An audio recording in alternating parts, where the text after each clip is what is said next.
The Turn 4 Perspective. Weekly dirt racing news brought to you by Brooke John Peer. Hello, everyone, and welcome back to episode 3 of the Turn 4 Perspective. With coming back to school, my birthday, spring break, and everything else involved, I have not had time to do episodes recently, but this means that this week's episode is a month-long special, running from February 17th through March 17th. So without further ado, let's jump right in because there's been a lot going on lately. Although the week of February 17th through February 24th, there was absolutely nothing going on.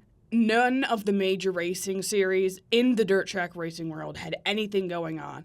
There might have been some local racing tracks and series doing stuff, but there was nothing major, and everything was quiet on that front during that entire week.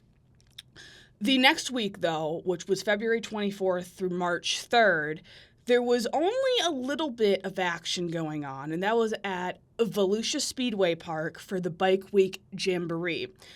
There was a 2-day show on Sunday and Monday, so that would have been March 2nd and March 3rd, and that was with the NOS Energy Drink World of Outlaws Sprint Car Series. And David Gravel won both of those. So as we saw down at Volusia for the Dirt Car Nationals, Gravel just came back and also completely dominated because Gravel had a lot of pole finishes down there. I don't believe he won, but he did make some waves by coming in second, third, fourth, and obviously fifth. So that was really cool to see him come back and win and make a name for himself coming up this season for a possible second NOS Energy Drink World of Outlaws Sprint Car Series Championship title. So that was all for the second week. The third week, March 3rd through March 10th, the World of Outlaws Sprint Car Series also was the only series that raced. They had a Friday and Saturday night show, but instead of at the same track, it was at 2 different tracks. On Friday night, they were at Talladega Short Track for the Dega Duel. Bill Baylog won that, and if you know anything about Bill Baylog and his history with the World of Outlaws Sprint Car Series, he has not had great luck. He has had some really great finishes. I don't believe, has ever finished below the top 15. And I'm a personal Baylog fan, so it was really nice to see him win. But I believe this was his first win in like 5 years, so that was really cool. And it was really nice to see someone different win. Gravel winning, which he won on Saturday night, but Gravel winning is something that we see all the time. We see Buddy Kofoid win all the time. It's really nice to see somebody like Bill Baylog win, especially because he's not from the lower 48. He's from Alaska. That's why they call him the North Pole Nightmare. So it's really interesting to see that, and it's also cool to see that because I like to see the underdog, the different person, someone who you normally wouldn't expect to see in victory lane just because it's different, and I always like different things. So on Saturday, like I said, David Gravel won, but they were at Magnolia Motor Speedway for the Black Ice Brawl. The Black Ice Brawl, I have never heard of before. I don't believe they had this race last year when I was covering it for my former internship of the Podium Finish. But I do believe that it was a good race. I only seen good reviews from it. So it'll be interesting to see if it stays on the schedule for next year. Finally, this last week and the fourth week, making it the month-long episode, as I was talking about, March 10th through March 17th, there was a shit ton going on. We had both World of Outlaws series, we had High Limit, and we had the Short Track Super Series. So, first of all, we're going to keep on with the World of Outlaws Sprint Cars. That's just how I wrote the stuff down here in my script. And for another Friday and Saturday show, they were at Kennedale Speedway Park for the Cowtown Classic. And on Friday, Giovanni Scelzi won. I believe Giovanni won at Volusia for the Dirt Car Nationals, but I could be wrong on that. Even if not, he is another winner that we see all the time in victory lane, so that came as no surprise to anybody. And on Saturday, Buddy Kofoid was also in the winner's circle, and that comes as no surprise to anybody either, because as we all know, another winner, another driver that is in victory lane. I believe Baylog finished top 10 in both of these races. I could be wrong, but I believe he did. So Baylog is still there. He's still letting the other drivers know, but he didn't have what it took at Kennedale, which was in Texas. Moving on to high limit racing, they only had one race on Saturday when they were supposed to have 3 races from Thursday through Saturday because of rain. They were at the Las Vegas Motor Speedway dirt track because they have a couple of NASCAR drivers that race with them, like Kyle Larson, Corey Day now. I believe Ty Gibbs took his hand in sprint car racing this past weekend. I know Travis Pastrana took his hand at sprint car racing this past weekend.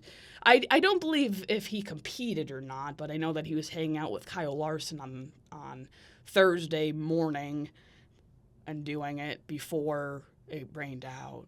But yeah. But anyway, the race on Saturday was won by Corey Day. And I believe Corey Day got a top 10 finish in the NASCAR Truck Series as well, as of which he races. Which that is interesting to see 2 dirt drivers running trucks with Corey Day and then Stuart Friesen as he runs the Super Dirt Car Series and the Short Track Super Series. Which we're going to move on to now, which was a Friday and Saturday night show at Port Royal Speedway for their Speed Showcase weekend.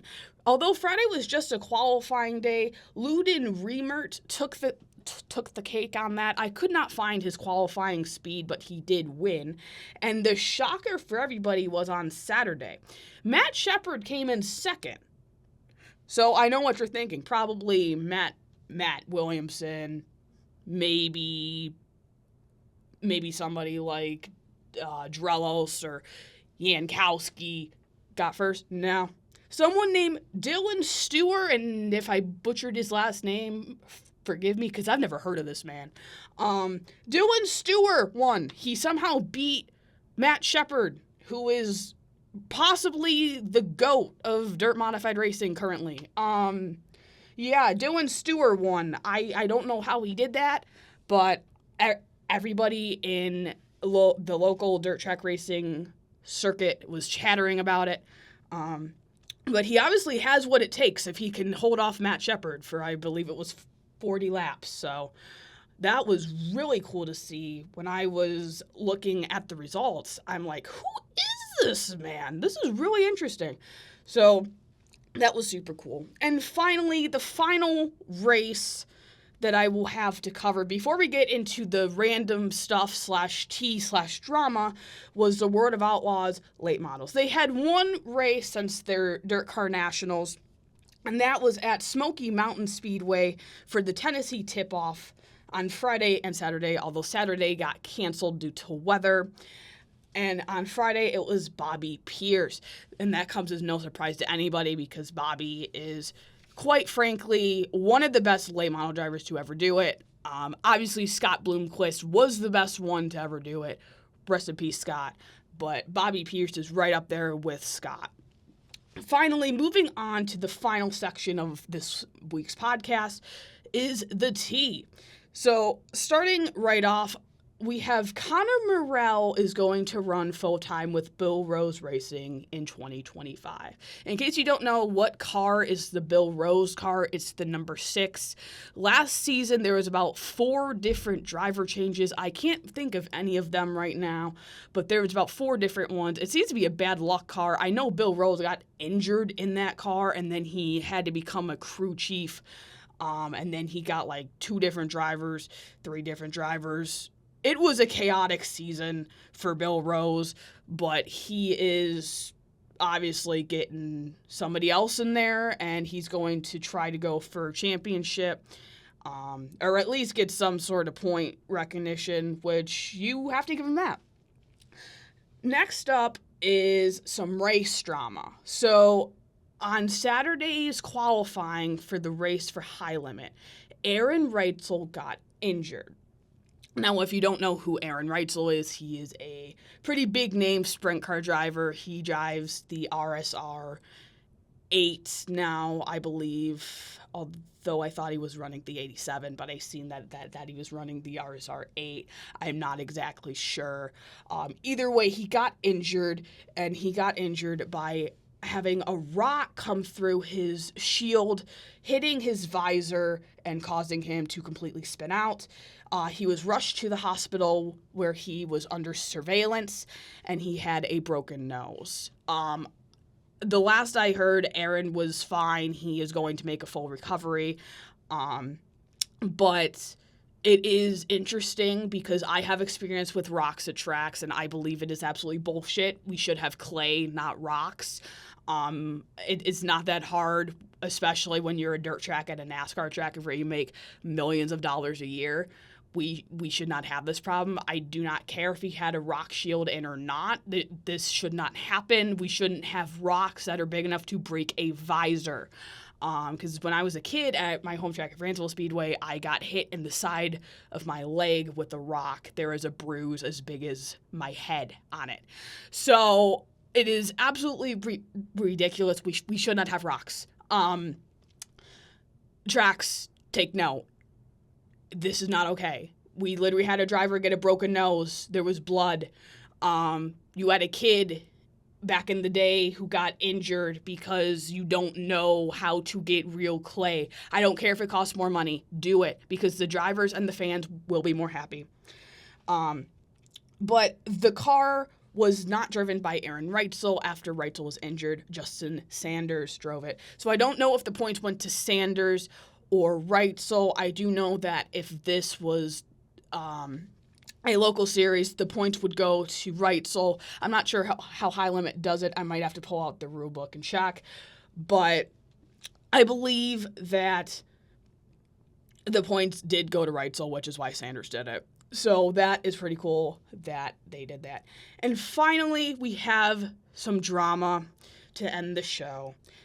And this is the Utica Rome Speedway and Brett Deyo drama. And if you haven't heard, Utica Rome Speedway, the owner, Jason, called Brett Deyo and asked him to buy out his portion of Utica Rome. Brett Deyo accepted. And if you don't know who Brett Deyo is the head of about 3 tracks here in New York State, including Fonda, and he is also the head of the short track Super Series. And say what you will about Brett Deyo, he is a very controversial character. Drivers don't like him, promoters don't like him, fans don't like him. But say what you will about Brett Deyo, he pays his drivers well. This is why the Short Track Super Series gets good turnouts, because they pay well. I don't think they've had a race that paid less than $7,500, which is good. But yeah, the drama is that Brett Deyo has been practically kicked out of Utica Rome. I mean, he bought his half out, but he was asked to buy his half out. He didn't do it willingly. Yeah. Say what you will about him, he does pay well. I know that he's a very controversial character in the world of Northeast dirt track racing, and a lot of people don't like him, but he does pay well, and that is the tea. So that brings us to the end of this week's episode. Thank you so much for listening. Thank you so much for tuning in every week, and thank you so much for giving me your support when you could listen to any other podcaster out there. Please continue to send feedback, other series, other tracks, anything you want covered, and I will make sure to potentially cover it for you. Thank you so much once again, and I will see you all next week.